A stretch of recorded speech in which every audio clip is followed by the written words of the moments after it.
Hello everyone and welcome to Daily Newspaper Analysis, which is brought to you by LawSikho.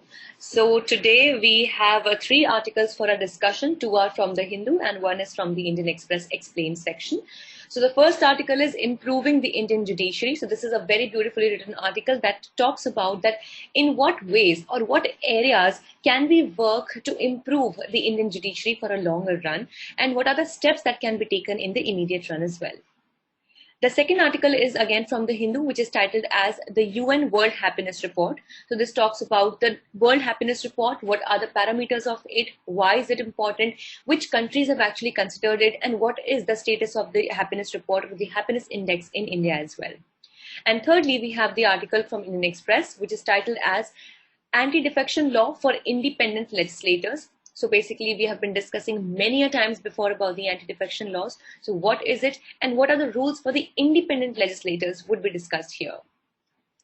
This newspaper analysis is presented by me. My name is Sheva Khan. I am a law graduate and I have done my BA LLB law degree with a gold medal from Uttaranchal University 2019 batch. I also have been a national debater and a public speaker. Here at LawSikho, I'm working as the expert for current affairs. Alongside, I'm also managing the current affairs vertical. If you wish to connect with me, you can find me on my Twitter as well as LinkedIn handles. The links to both are available in the description box below. Let's see what is the multiple choice question from yesterday's discussion. PM Kusum scheme is related to, your options are LPG connections, solar grids, MSMEs, or none of the above. If you know the answer, you can put it down in the comment section below. Let's see what is the descriptive question for the day. What is the anti-defection law? Discuss the pros and cons of the same. So let's quickly start the discussion for the day. Let's talk about the first article that talks about improving the Indian judiciary.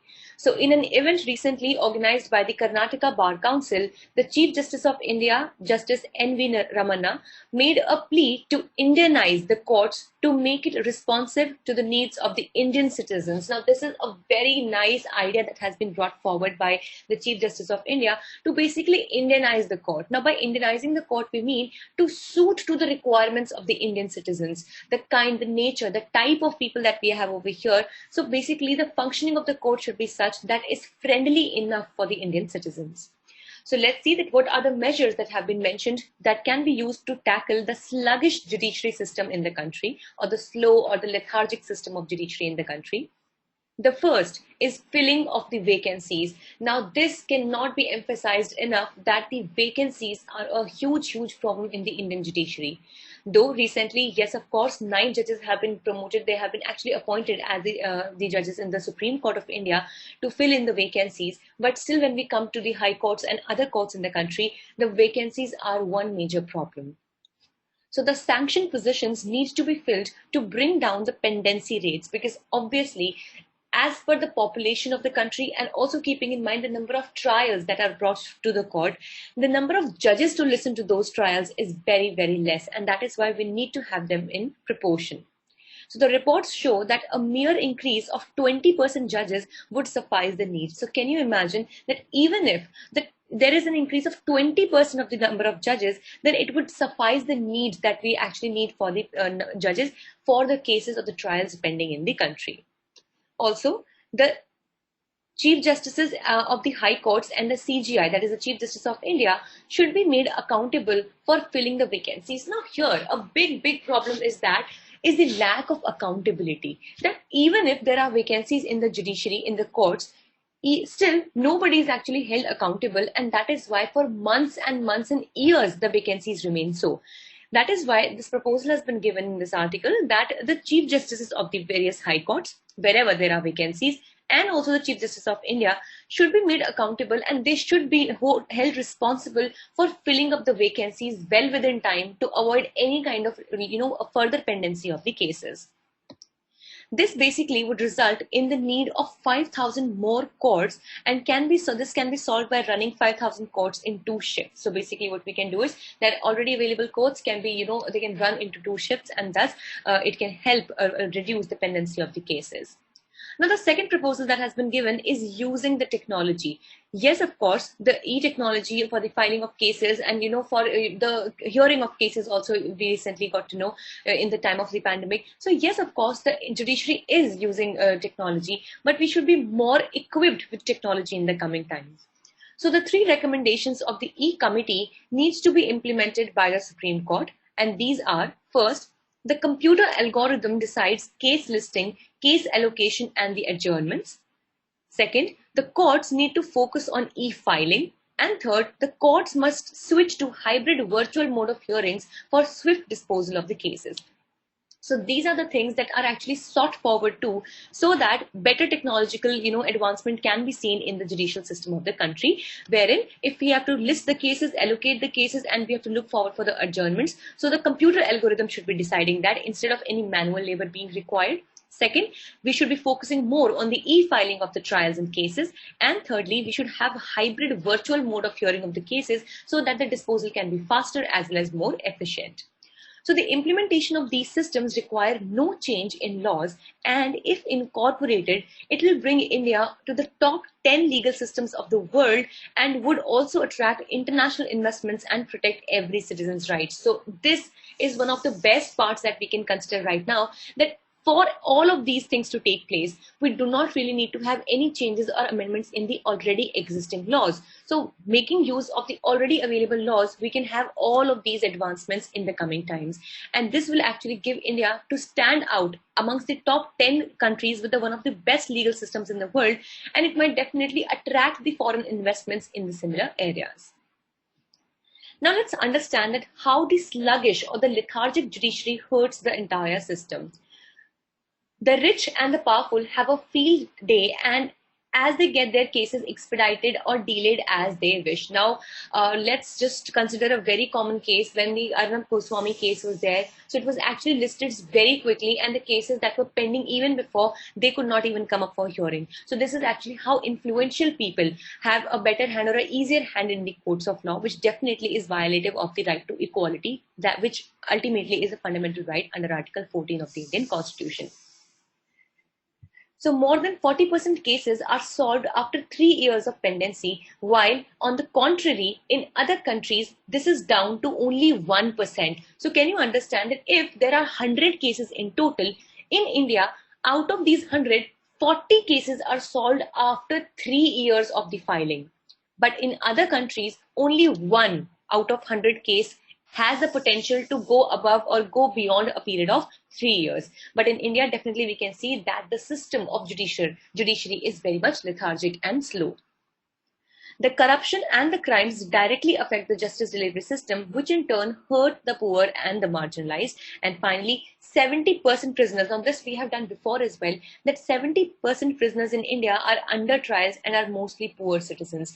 So they are, they have, no crime has been yet proved against them. They have still not been convicted, but they're only accused. They're only under trials, and yet they have to spend so long times in the, prisons just because the cases, take so much time in being solved and being given a verdict to. So let's see the second article for the day, which talks about the UN World Happiness Report.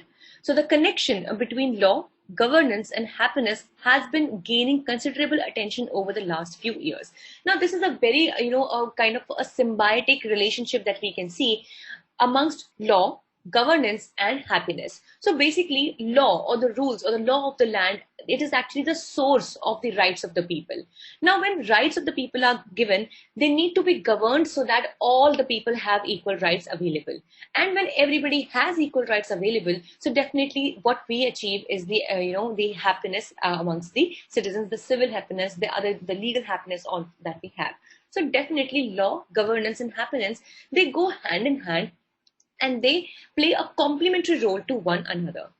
So let's see that how can law assure happiness. So the UN, or the United Nations World Happiness Report, shows that the countries which are happier have a marked lower crime rate, which means that people abide to the laws in a better way.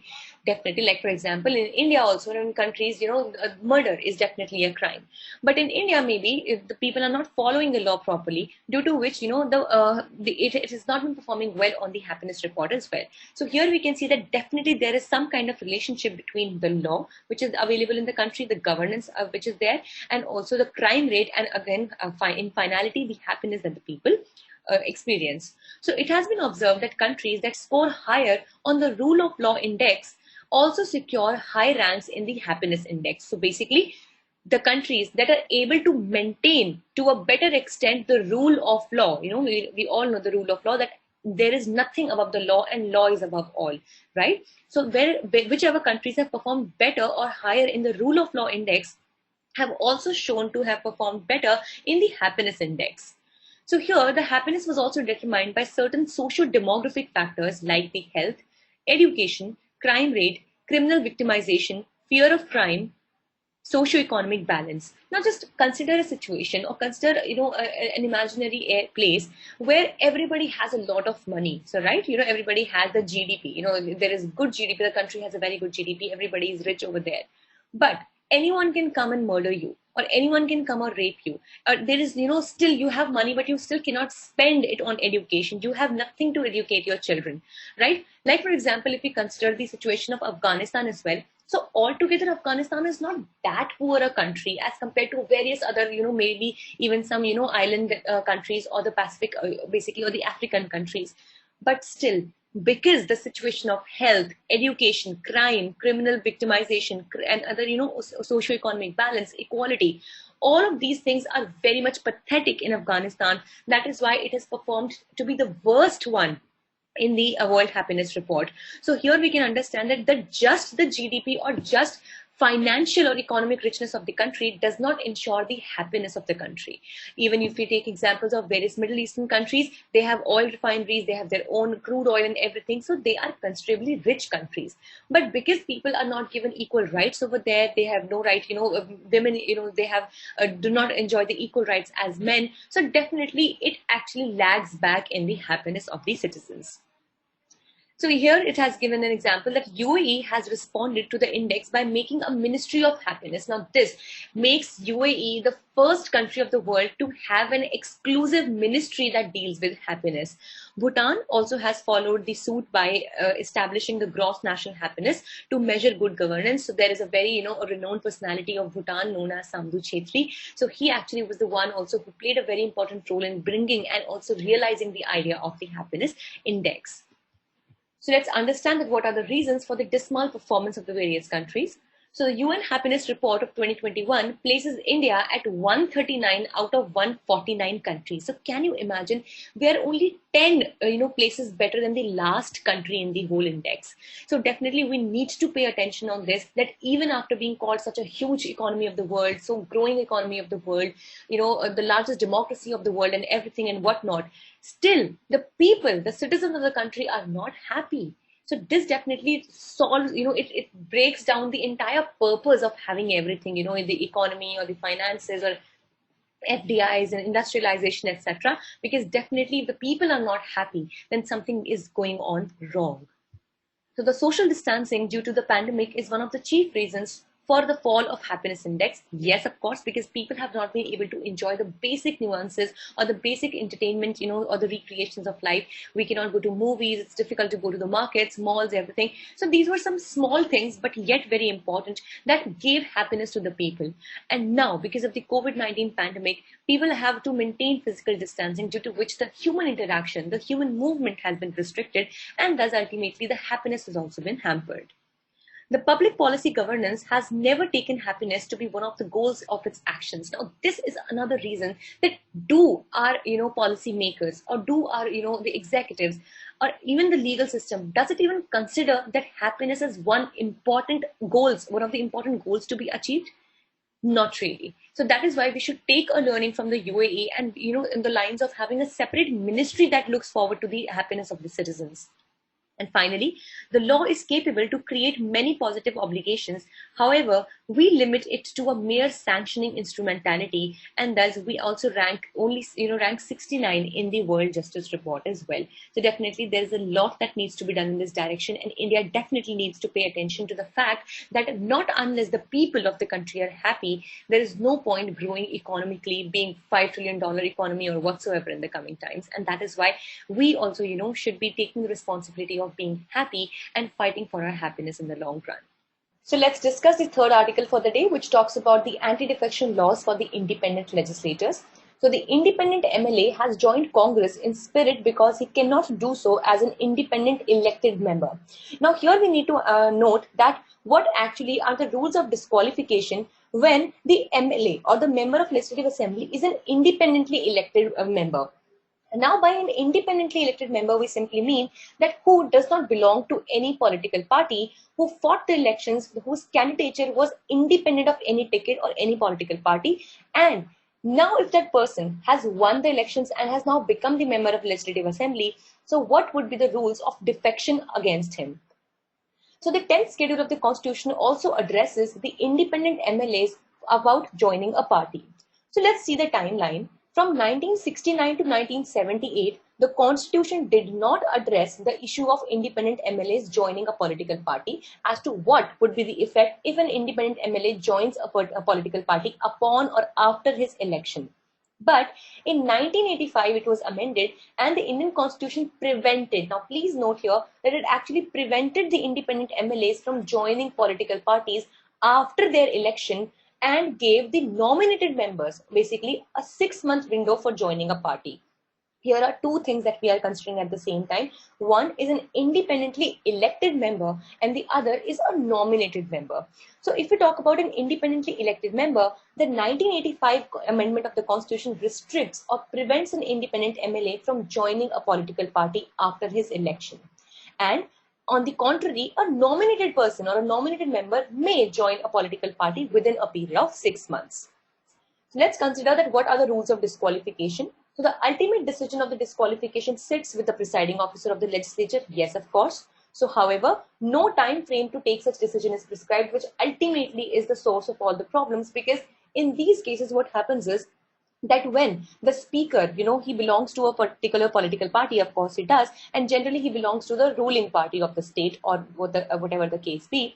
So in this situation, what happens is that if an MLA has joined the ruling party itself, then the speaker tends to letharge, or he tends to actually, prolong the process of taking the decision, due to which the anti-defection, the purpose of anti-defection is completely absolved.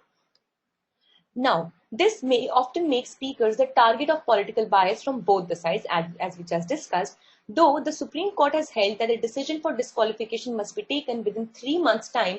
But yes, of course, it has not been done. As recently a case was there, though he was not an independent elected MLA, of Mukul Roy in the West Bengal Legislative Assembly, wherein he had been changing the political parties, but just because now finally he has chosen the ruling party, that is the TMC, so there it is being pending from the month of June, that till now a decision has not been taken by the speaker, and now the issue has entirely moved to the Supreme Court. So finally, the anti-defection laws state that if an independent MLA joins a party after his election as the member, then such MLA shall lose the seat in the legislature on joining that particular political party. So that is the status right now. So please consider that when we have general members like who belong to a political party and they switch, continuously switch to another political party, they also would be liable for the defection laws. But here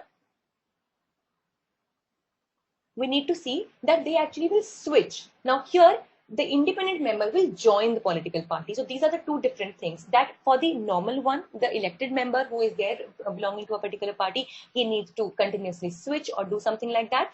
And for an independent MLA, he needs to join to be disqualified. So we did not say that he should join ideally, but yes, if he joins, then he would stand disqualified out of the house.